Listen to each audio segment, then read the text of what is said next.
Imagine standing at the crossroads of faith and misunderstanding, looking into the eyes of a creature known for its loyalty, intelligence, and unwavering devotion. Now imagine that this creature, the dog, is the subject of immense debate among Muslims, often wrapped in layers of confusion, fear, and half-truths. Many people, even practicing Muslims, may shy away from dogs, sometimes with unease, sometimes with contempt, all while being unsure of the actual teachings of Islam on the matter. It's a topic whispered about in corners, often dominated by cultural beliefs rather than concrete religious knowledge. But beneath all this fog lies a clear, balanced, and profoundly compassionate perspective, one that, when revealed, can completely change how we see these animals. The reason this subject matters so deeply is because it doesn't just reflect how we treat one specific species. It reveals how we understand our own religion, how we balance purity with mercy, and how we interpret divine guidance in a world full of nuance. Dogs in many cultures are celebrated as heroes, family members, and saviors. But in some Muslim societies, they're often feared or avoided entirely. This contradiction raises a powerful question. Where does Islam truly stand? And more importantly, why has there been so much confusion? The truth is, our faith is not silent on this topic. It speaks clearly and beautifully through the verses of the Quran and the narrations of the Prophet Muhammad, peace be upon him. These sources don't offer a simplistic yes or no, but rather a multi-layered response that invites thought, compassion, and spiritual discipline. And perhaps that's the point. Islam isn't just about rules, but about balance, about holding purity in one hand and mercy in the other, about guarding both ritual cleanliness and emotional tenderness. In a world that is constantly swinging between extremes, this is huge. Understanding how dogs are viewed in Islam allows us to access something far greater, a faith that respects the realities of life while elevating the soul through empathy and discipline. That's why we begin this journey not with fear or suspicion, but with open hearts and minds, ready to uncover a truth that's been hidden in plain sight. And where better to begin than the Quran itself, the primary source of divine guidance in Islam?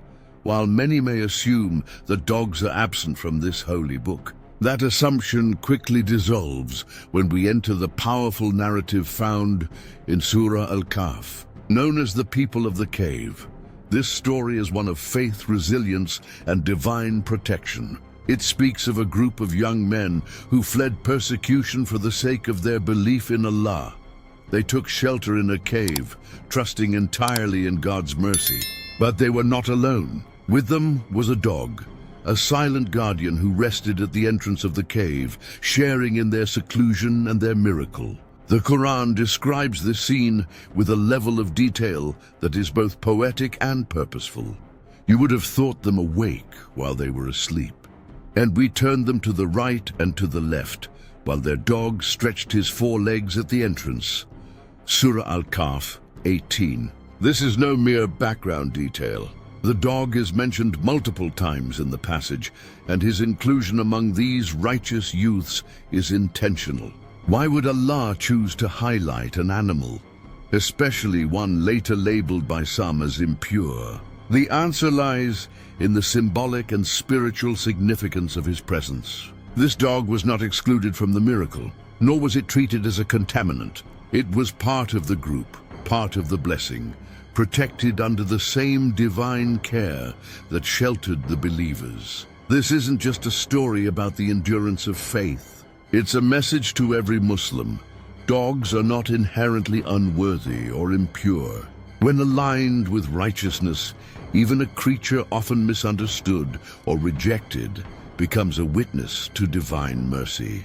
In fact, many scholars point to this passage to argue that dogs, when in the service of good, can be part of a spiritually elevated experience. They can be noble, protective, and even chosen by Allah to accompany the righteous. What does that say about their place in our hearts, our homes, and our communities? As we move from the divine revelations of the Quran to the life and teachings of the Prophet Muhammad, peace be upon him, we uncover even more depth. The Hadith literature, collections of his sayings, actions, and approvals, offers a wide spectrum of insight into the role of dogs in Muslim life. Far from being cast aside, dogs appear throughout hadiths in a variety of contexts, as hunters, guardians, protectors, and recipients of compassion. One of the clearest examples lies in the realm of hunting.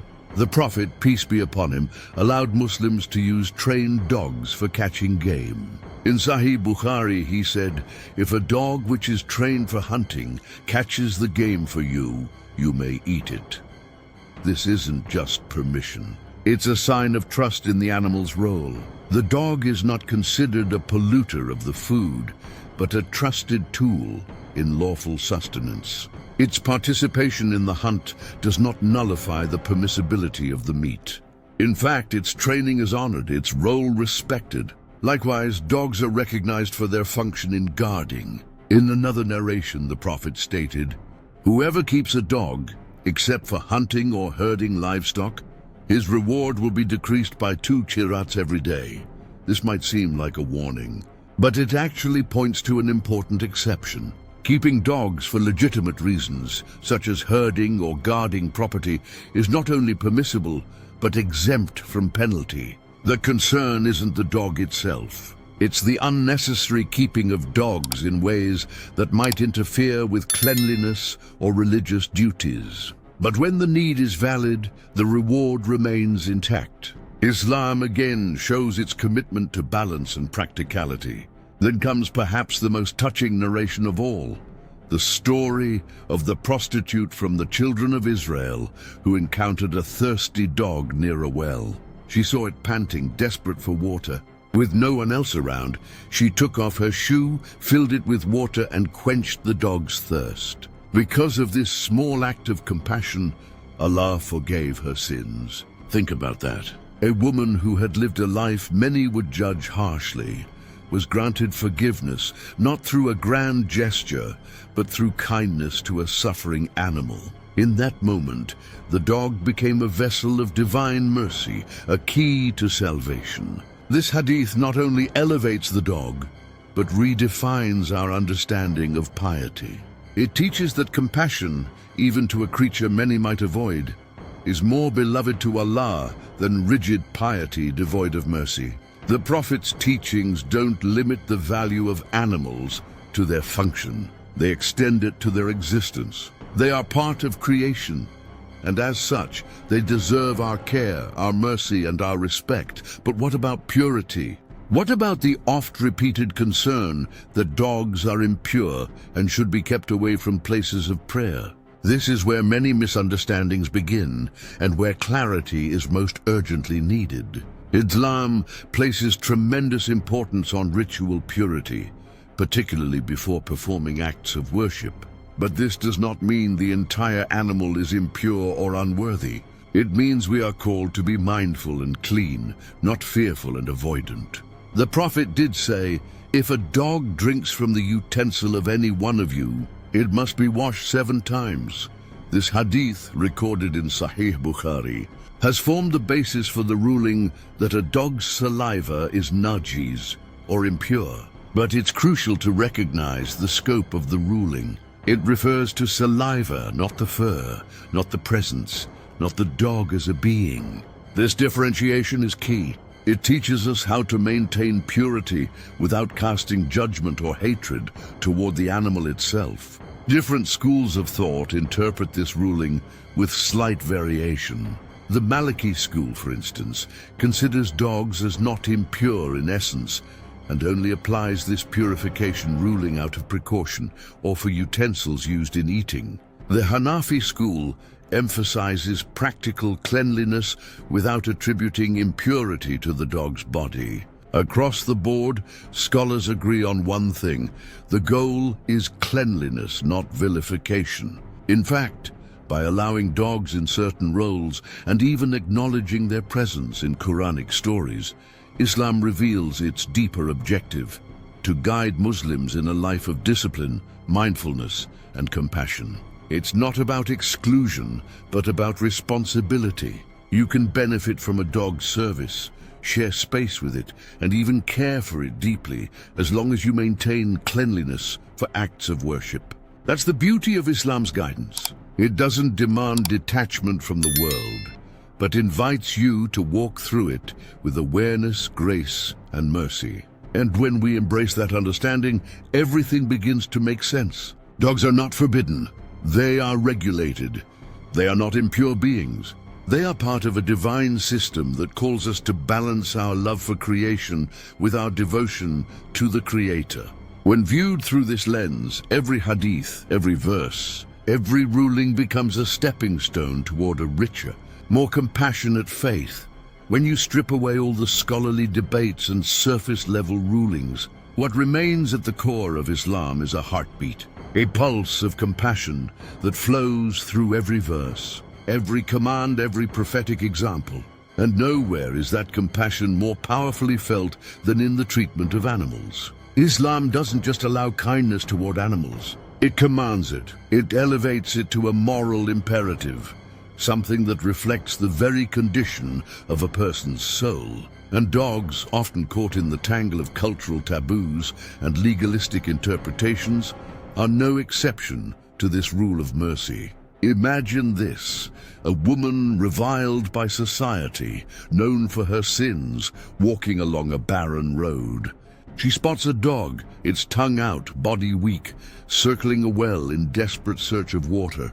She has no container, no tool, but what she does have is empathy. She removes her shoe, ties it to her scarf, and lowers it into the well. The dog drinks. The woman walks away, and the heavens open up, not with wrath, but with mercy. Allah forgives all her sins, not for a lifetime of prayer, not for fasting, but for this one quiet act of mercy to an animal most would ignore. What does that say about the place of dogs in our ethical universe? What does that say about the character Allah wants from His servants? This story, narrated in Sahih Bukhari, is more than a moment. It's a mirror. It reflects back to us the soul of our religion. The Prophet Muhammad didn't merely preach mercy. He practiced it, taught it, lived it.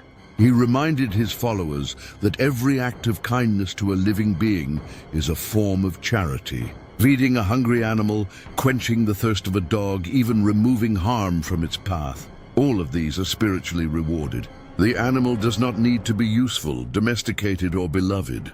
Its mere existence is enough to merit our care. But the Prophet, peace be upon him, didn't stop at encouragement. He also warned against the opposite: cruelty, neglect, arrogance toward those unable to speak for themselves. In one chilling narration, also found in Sahih Bukhari, a woman is condemned to hell. Why? Because she imprisoned a cat. She didn't feed it, didn't let it roam to find food. The animal died a slow death of starvation, and for that, the punishment was eternal. What then should we think about those who beat dogs, torment them, or drive them away with contempt just because they've heard somewhere that dogs are impure? The Prophet condemned unnecessary harm, whether it was to a cat, a bird, or a dog. He said that anyone who kills even a small bird without just cause will be questioned by Allah on the Day of Judgment. That is the weight of taking life in Islam. And if that is the gravity of harming a sparrow, what then of a loyal dog left to die in the streets? What of the working dog beaten for not obeying a command? What of the strays who are chased, poisoned, or burned, all in the name of some imagined religious purity? Islam's view on animals is not passive. It's active. The Prophet, peace be upon him, once entered a garden and saw a camel crying. Its eyes were full of tears. He went to it, stroked its head, and asked who its owner was. A man came forward. The Prophet said to him, "Do you not fear Allah regarding this animal He has placed in your care?" This is the true prophetic legacy, a legacy that doesn't separate worship from ethics, that doesn't see animals as below us, but as part of the trust we've been given. And dogs, with their loyalty and service, stand at a unique crossroads in this ethical landscape.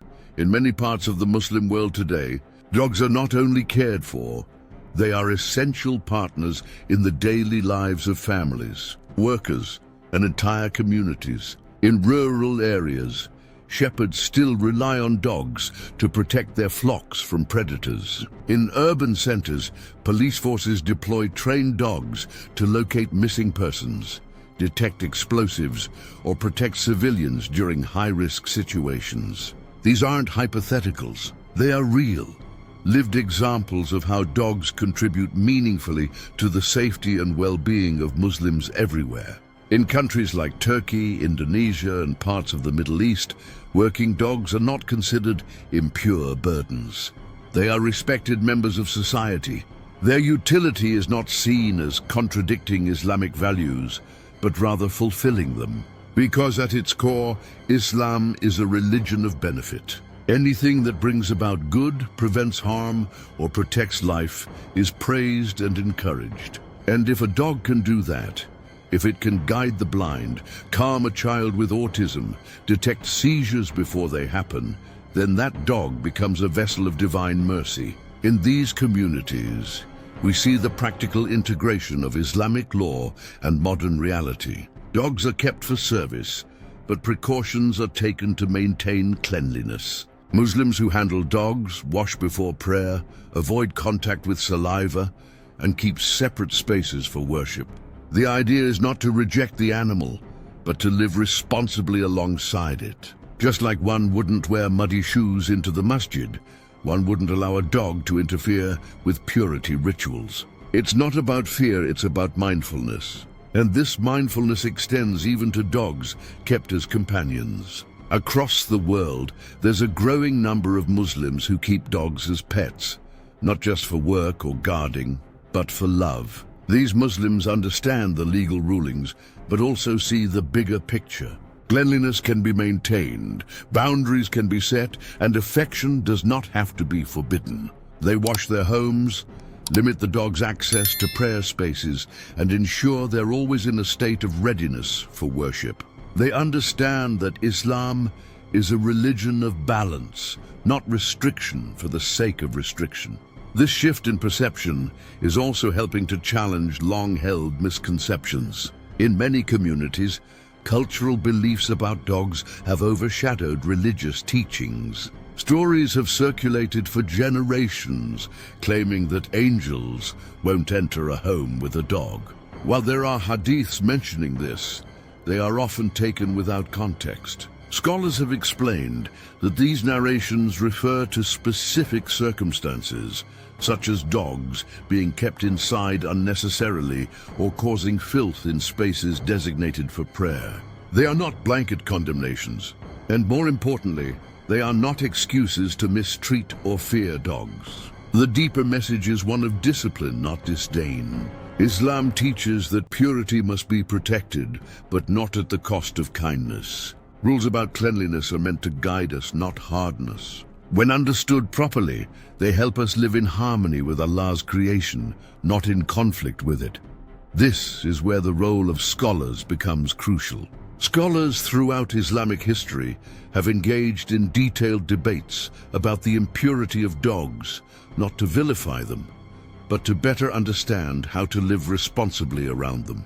Imam Malik, the founder of the Maliki school of thought, did not consider dogs to be impure by default. His school holds that only the saliva is problematic, and even that is treated with caution, not paranoia.